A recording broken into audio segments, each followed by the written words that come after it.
الحمد لله نحمده ونستعينه ونستغفره ونعوذ بالله من شرور أنفسنا ومن سيئات أعمالنا من يهده الله فلا مضل له ومن يضلل فلا هادي له ونشهد أن لا إله إلا الله وحده لا شريك له ونشهد أن سيدنا وحبيبنا ومولانا محمدا عبده ورسوله الذي أرسله بالحق بشيرا ونذيرا وداعيا إلى الله بإذنه وسراجا وقمرا منيرا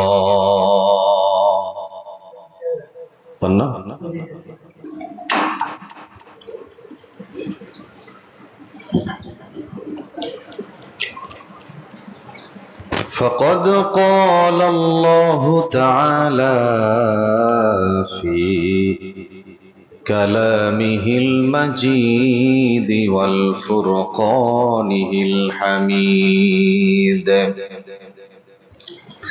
أعوذ بالله من الشيطان الرجيم بسم الله الرحمن الرحيم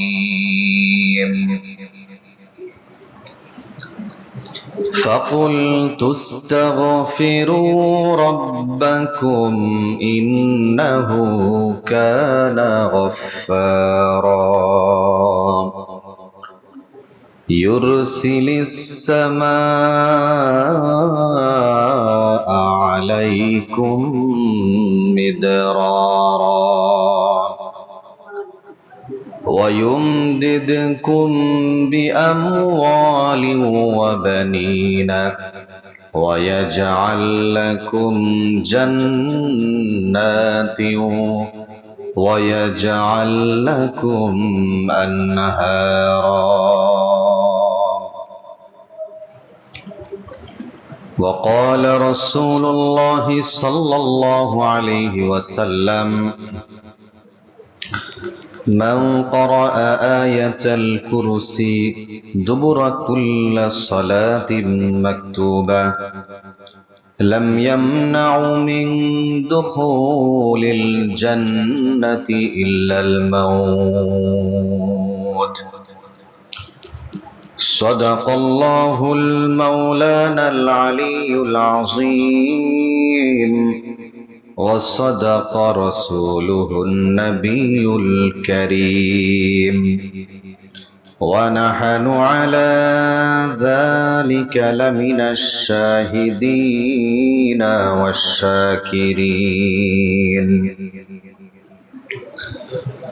قالوا سبحانك لا علم لنا إلا ما علمتنا إنك أنت العليم الحكيم وقال تعالى في شان حبيبه ومحبوبه إن الله وملائكته يصلون على النبي يا أيها الذين آمنوا صلوا عليه وسلموا تسليما اللهم صل على سيدنا مولانا محمد وعلى آل سيدنا شفيعنا محمد اللهم صل على سيدنا مولانا محمد وعلى آل سيدنا شفيعنا محمد بلغ العلا بكماله كشف الدجى بجماله حسنت جميع خصاله صلوا عليه وآله الحمد لله মুআজ্জাজ মুহতারাম মুসাল্লিয়ান নিজাম মহান আল্লাহ রব্বুল ইজ্জাত ওয়াল জালালের দরবারে লাখ কোটি শুকরিয়া আদায় করি যিনি আমাদেরকে অত্যন্ত ভালোবেসে মহব্বত করে পবিত্র সালাতুল জুমাতে জুমার সালাত আদায়ের উদ্দেশ্যে আল্লাহর ঘর মসজিদে সকলের আগে ভাগে আসার বসার তৌফিক দান করলেন। এই জন্য সেই মহান মুনিবের দরবারে তার শিখানো ভাষায় কালিমাতুশ শুকরিয়া আদায় করি, সকলেই পড়ি আলহামদুলিল্লাহ। দুরূদ ও সালাম পেশ করি সর্বকালের সর্বযুগের সর্বশ্রেষ্ঠ মহামানব রাহমাতুল লিল আলামিন সাইয়্যিদুল মুরসালিন খাতামুন নবিয়্যিন মুহাম্মদ আরবি বিশ্ব নবী জনাবে মুহাম্মদুর রাসূলুল্লাহ সাল্লাল্লাহু আলাইহি ওয়াসাল্লাম। আরো একবার কৃতজ্ঞতা জ্ঞাপন করি যে আল্লাহ সুবহানাহু ওয়া তাআলা গত জুমা থেকে নিয়ে আজকের জুমাবার পর্যন্ত হায়াতে তয়্যিবা দান করেছেন। আবহাওয়ার প্রতিকূল অবস্থার মধ্য থেকেও আল্লাহ তাআলা সুস্থ হালাতে আল্লাহর ঘর মসজিদে সকলের আগে ভাগে আসা তৌফিক দান করেছেন। এই জন্য আরো একবার কৃতজ্ঞতা প্রকাশ করি, পড়ি আলহামদুলিল্লাহ। প্রাণপ্রিয় মুসাল্লিয়ান ইকরাম, আমি আপনাদের সম্মুখে মহাগ্রন্থ পবিত্র কোরআনুল কারীম থেকে একটি আয়াতে কারিমা তেলাওয়াত করেছি। রাসূল কারীম সাল্লাল্লাহু আলাইহি ওয়া আলিহি ওয়াসাল্লামের অসংখ্য অগণিত হাদিস থেকে একটি হাদিস শুনিয়েছি। এই আয়াত এবং হাদিসকে সামনে রেখে আমলের নিয়াতে ইখলাসের সাথে কিছু আলোচনা শোনার চেষ্টা করব। আল্লাহ সুবহানাহু ওয়া তাআলা আমাদের সকলকে ধৈর্য সহকারে মনোযোগ সহকারে শোনার, বোঝার, আমল করার তৌফিক দান করুক, পড়েন আমিন। প্রাণপ্রিয় মুসাল্লিয়ান ইকরাম, আজ 1 আগস্ট, বিজয়ের মাস। একটি বছর পূর্ণ হয়ে যাচ্ছে যে আমরা বাংলাদেশকে নতুন করে বিজয় অর্জন করতে পেরেছি। আল্লাহ সুবহানাহু ওয়া তাআলা বাংলাদেশকে এই বিজয়ের মধ্য দিয়ে একটি ইসলামিক দেশ হিসাবে আল্লাহ তাআলা আমাদের জন্য যেন কবুল করেন, সকলে পড়েন আমিন। প্রিয় মুসাল্লিয়ান ইকরাম, এই জন্য আমাদের সকলের জায়গা থেকে চেষ্টাও করতে হবে যে আল্লাহর কাছে দোয়ার পাশাপাশি যে ইসলাম যাতে ক্ষমতায় আসে, তাহলে প্রত্যেকটা ব্যক্তির জন্যই লাভ। যেমন পরকালের জন্যও লাভ, তেমনি দুনিয়ার জন্যও লাভ। তো আমাদের কচিকাঁচা সন্তানেরা এই আগস্ট মাসের 5ই আগস্ট খুনি হাসিনাকে বিতাড়িত করেছিল, সে পালাতে বাধ্য হয়েছিল। আল্লাহ তাআলা আমাদের প্রতি রহম করেছেন। কুলিল্লাহুম্মা মালিকাল মুলক, আল্লাহ যাকে চান রাজত্ব দেন। এই কথাটা বলে তারা বুঝাতে চাইতো যে আল্লাহ তাআলা আমাদেরকে চেয়েছেন বিদায় আমরা ক্ষমতা পেয়েছি। ঠিক আল্লাহ তাআলা যখন বান্দার উপর নারাজ হয়ে গেছেন, অসন্তুষ্ট হয়ে গেছেন যে অনেক বছর তুমি নাফরমানি করেছো, আল্লাহ তাআলা বান্দারে একবারে ধরে না, সুযোগ দেয় একাধিকবার। এরপরে সেই রব্বে কারীম তিনি যে ঘোষণা দিয়েছেন, কুলিল্লাহুম্মা মালিকাল মুলকি তুতিল মুলকা মান তাশা ওয়া তানজিউল মুলকা মিম্মান তাশা, যে যাকে ইচ্ছা রাজত্ব দিয়ে আবার যাকে ইচ্ছা তার কাছ থেকে রাজত্ব ছিনিয়ে নেই। ঠিক তেমনি গত বছর 5ই আগস্টে আল্লাহ তাআলা তার কাছ থেকে রাজত্ব ছিনিয়ে নিয়েছেন। এখন আমরা আল্লাহ তাআলার কাছে কামনা করি, দোয়া করি এবং প্রত্যেকের জায়গা থেকে চেষ্টাও করি মানুষকে পরামর্শ দিই যেন ইসলাম ক্ষমতায় আসে, আমরা যেন আল্লাহর পক্ষ থেকে এরকম একটা সুবিধা পাই যে দুনিয়ায় আমরা কল্যাণকামী হতে পারবো, পরকালেও আমরা মুক্তি পেতে পারবো।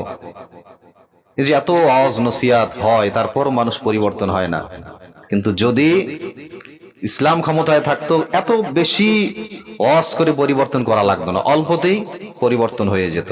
অনেক সেক্টরে সেই পরিবর্তন করার মতো সেক্টর থাকতো, আপনাকে কিভাবে পরিবর্তন করা যায়, এতে করে মানুষ অনেকটা হেদায়েতের পথে চলে আসতো। প্রিয় মুসল্লিয়ান ইকরাম, মানুষ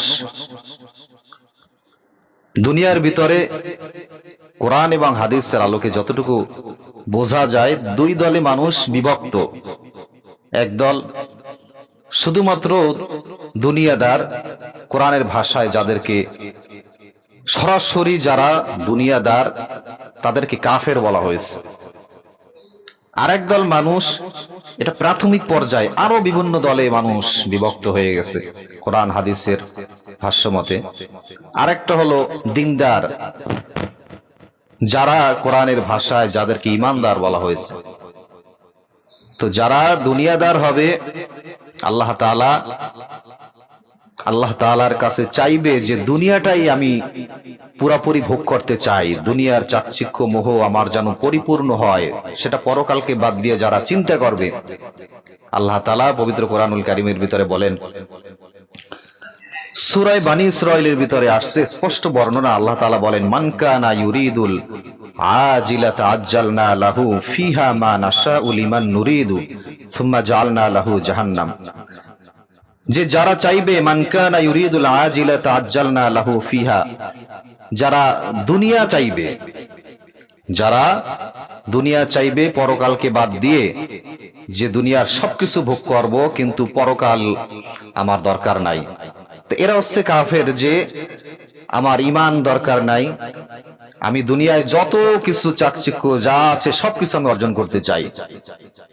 তো এর ভিতরে অনেক মুসলমানও এখন ঢুকে গেছে, যে আল্লাহ তাআলার হুকুম মুসলমানরাও এখন পালন করে না। যে যখন ভালো লাগলো তখন একটু আল্লাহর হুকুম পালন করলাম, যখন ভালো লাগলো তখন সালাত আদায় করলাম, যখন ভালো লাগলো না তখন করলাম না। তো এটা হচ্ছে দ্বিমুখী পদচারণা। ঈমানদার হতে হলে পরিপূর্ণ, কোরআনে যেভাবে বলেছে যে একটা হবে দুনিয়াদার, দুনিয়ার পিছনে ছুটবে, আমলের দিকে আসবে না। আর আরেক দল ঈমানদার যারা দাবি করবে, তারা পরিপূর্ণভাবেই আমলের ভিতরে ঢুকবে।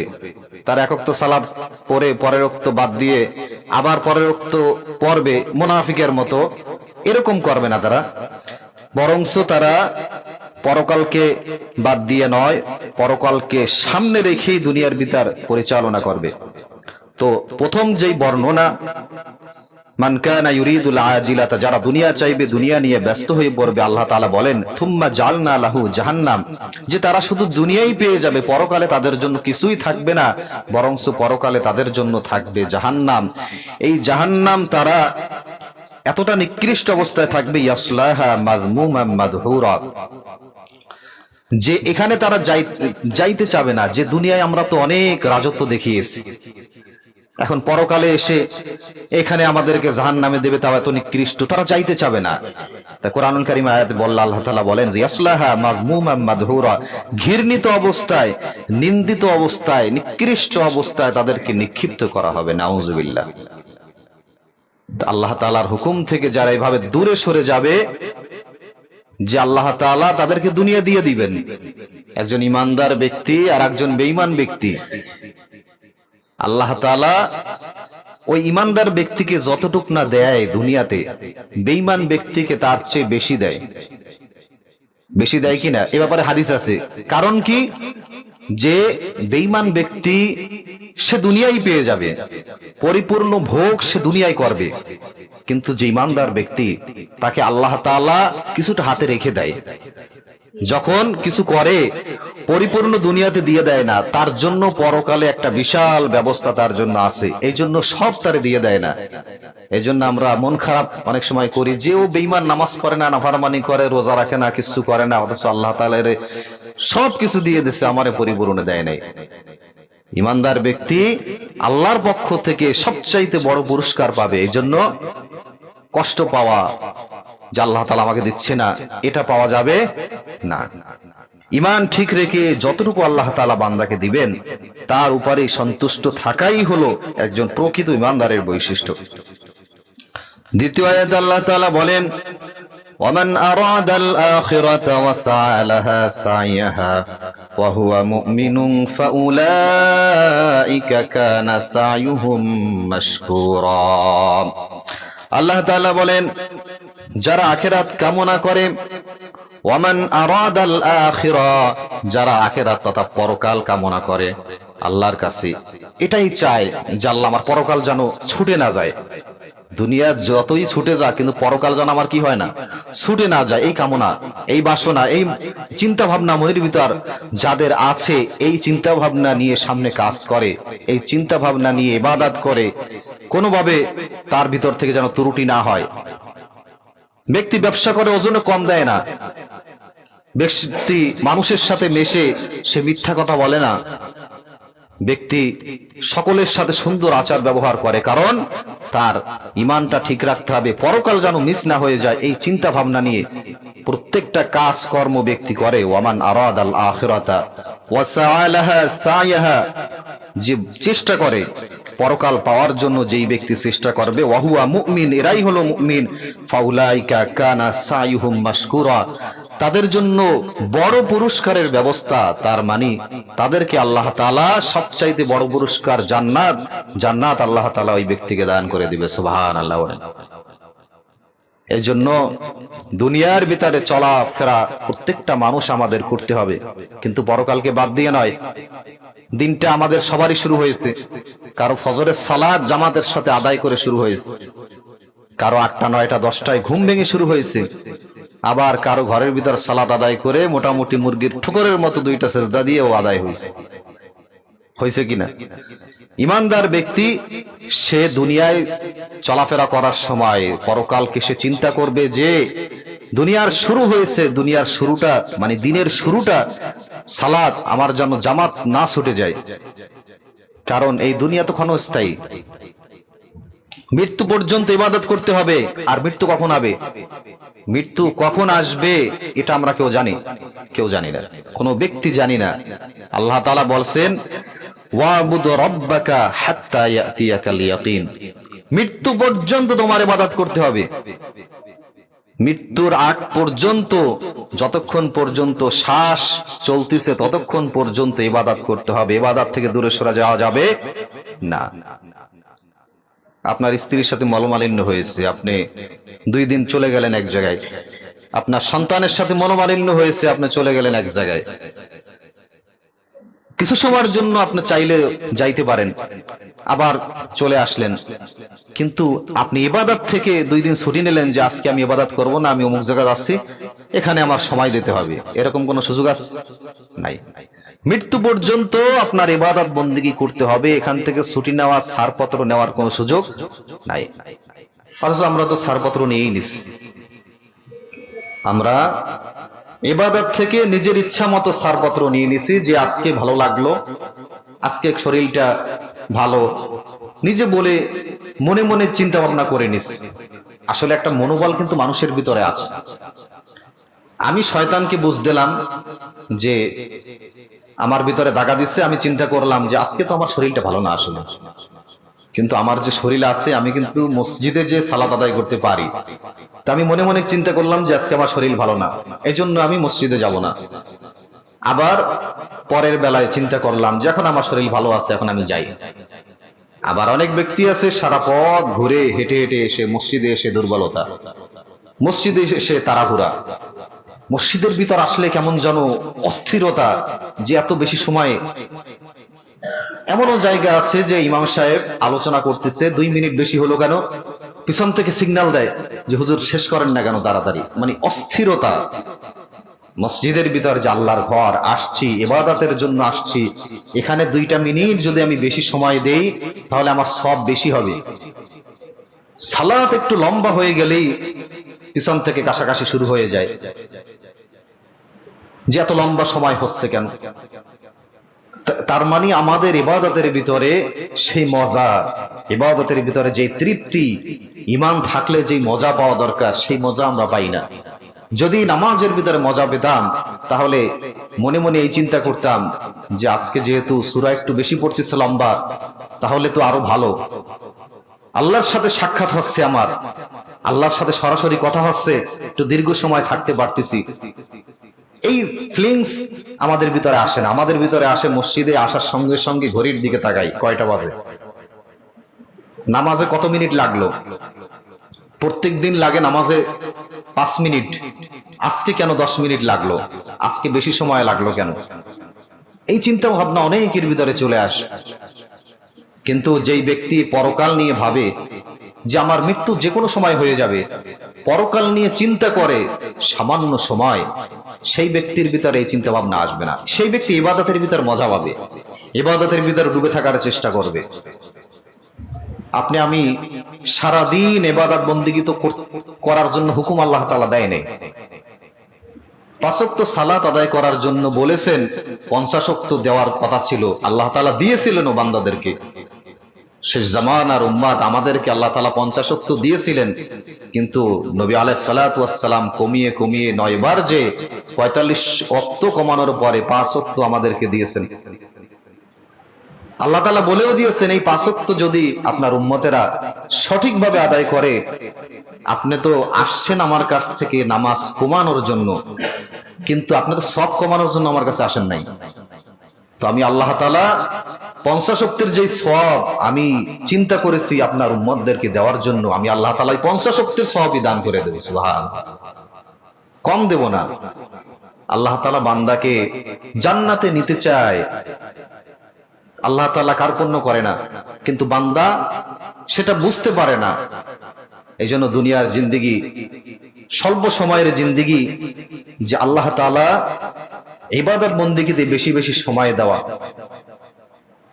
কারণ এখন আমি সুস্থ আছি, যখন অসুস্থ হয়ে পড়ব, ওইভাবে কি আমি আল্লাহর কুদরতি পায়ে ওইভাবে সিজদা দিতে পারবো?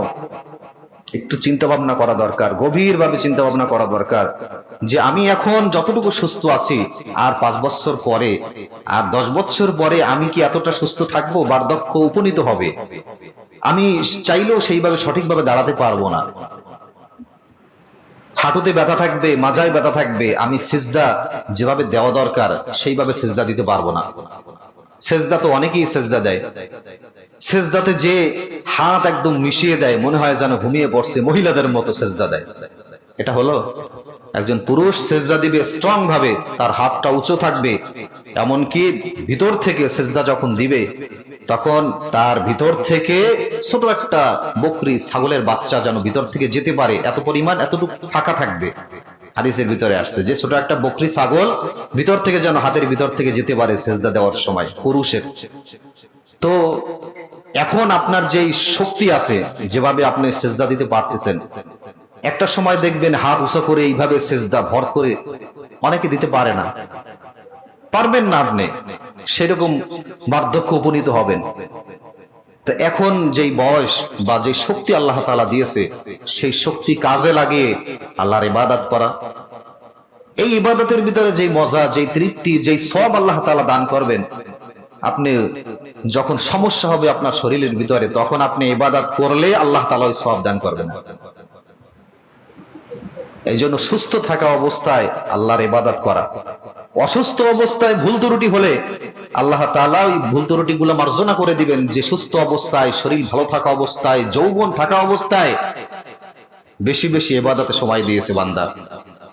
তো এই যৌবন বয়সের ইবাদত দিয়েই অনেকে পার পেয়ে যাবে, কিন্তু বৃদ্ধ বয়সে এসে যখন পারবো না, কষ্ট হবে, সেজদা ঠিক হবে না, রুকু ঠিক হবে না, তারপরে নামাজের ওয়াক্ত অনেক সময় ঠিক হয় না, নামাজের টাইম হয় নাই, এক ওয়াক্তের জায়গায় আর এক ওয়াক্ত পড়ে ফেলায়, আছে না নাই? তো এরকম সমস্যা কিন্তু আস্তে আস্তে হবে। এই জন্য আল্লাহর কাছে ইবাদতের জন্য বেশি বেশি সঁপে দেওয়া নিজেকে। সালাত, মসজিদে একটু সময় নিয়ে আসা। এমনি তো অনেক মুসল্লি আমরা সারা সপ্তাহে মসজিদের দিকে কোনো খোঁজ নাই, জুমার মুসাল্লায় একটু আসি, তাও দেখা যাচ্ছে অনেক দেরি করে। যদি কোনো ব্যক্তি আগে আগে একটু মসজিদে আসে, একাধিকবার আপনাদেরকে আলোচনা করা আমার, যদি কোনো ব্যক্তি একটু আগে আগে মসজিদে সালাতের একটু আগে আগে এসে সুন্দরভাবে মসজিদের মুসল্লায় বসে থাকে, আল্লাহর হাবিব সাল্লাল্লাহু আলাইহি ওয়াসাল্লাম বলেন যে নামাজের জন্য অপেক্ষা করলো বসে বসে, ওই ব্যক্তির আমল নামায় অনবরত নফল নামাজের সব বান্দার আমল নামা আল্লাহ তাআলা দান করে থাকেন। সুবহানাল্লাহ। আমি তো সেরকম ভাবে আসতে পারি নাই, নামাজের ইকামত হয়ে যায়, কেরাত শুরু হয়ে যায়, তারপর বাড়ি থেকে দৌড় দেই, তাহলে আমার বসে থাকলে যে সব, সেই সব পাবো না।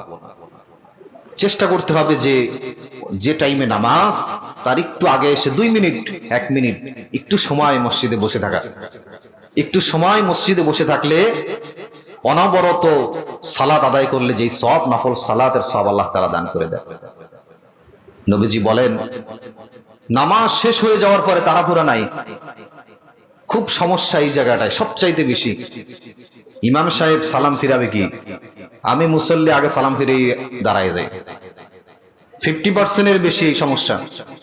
ইমাম সাহেব ডানে বামে সালাম ফিরাতে পারে না, মুসল্লির সালাম ফিরানো হয়ে যায়, দাঁড়ানো হয়ে যায়, ওই সালাত আদায় হবে না। মুসল্লির সালাত সাথে সাথে শেষ, ইমামের আগে যদি একটু বিন্দু মাত্র আগে কোনো কিছু করে, ইমাম সালাম ফিরাবে, শেষ হবে, এরপরে মুসল্লি সালাম ফিরানো শেষ হবে। একদম সুন্দরভাবে সালাম ফিরানোর পরে তাড়াহুড়া নাই, ইমাম সাহেবের সালাম ফিরানো হবে, আপনার সালাম ফিরানো হবে, এরপর উঠে দৌড় দেওয়া যাবে না।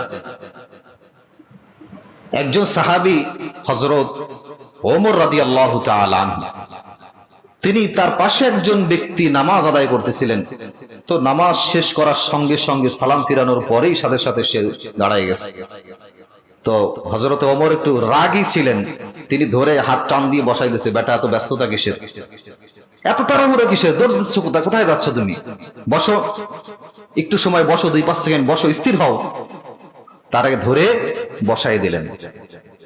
তা আমরা পারি কি, আমরা একটু নসিহত করতে পারি। তো নসিহত যদি আপনারা না শুনেন, না বুঝেন, তাহলে ইবাদতের ভিতরে ত্রুটি থেকে যাবে, এই ইবাদত গ্রান্টেড ইবাদত হবে না। আপনি 2 সেকেন্ডের জন্য যদি ইমামের আগে সালাম ফিরান, নামাজ বরবাদ। সালামটা ফিরানোর পরে এরপরে 2-5 সেকেন্ড 10 সেকেন্ড 1 মিনিট একটু বসার চেষ্টা করেন।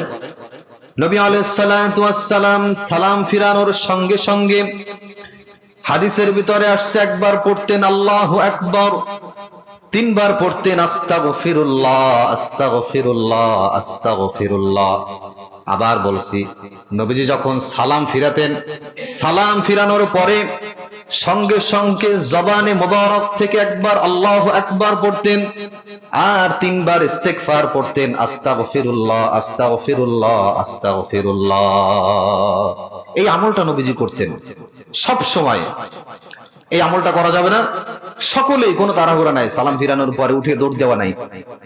কি বাড়ি বিবি অপেক্ষা করতেছে, 2-5 মিনিটে কিছু হবে না, বাজার নাই, কোনো সমস্যা নাই, একটু 2-5 মিনিটে কিছু বলবে না। আপনি যদি বলেন যে হুজুর বলছে একটু ইস্তেগফার পড়তে, একটু সময় নিয়ে মসজিদে বসতে, এই জন্য 2 মিনিট দেরি হয়েছে, দেখবেন আপনার বিবি আপনার জন্য আরো ভালো রান্না করে নিয়ে বসে থাকবে, যে না আজকে তুমি ভালো ইবাদত বন্দেগী করছো, অন্য দিনের চেয়ে আজকে একটু তরকারি ভালো করে রান্না করা লাগবে।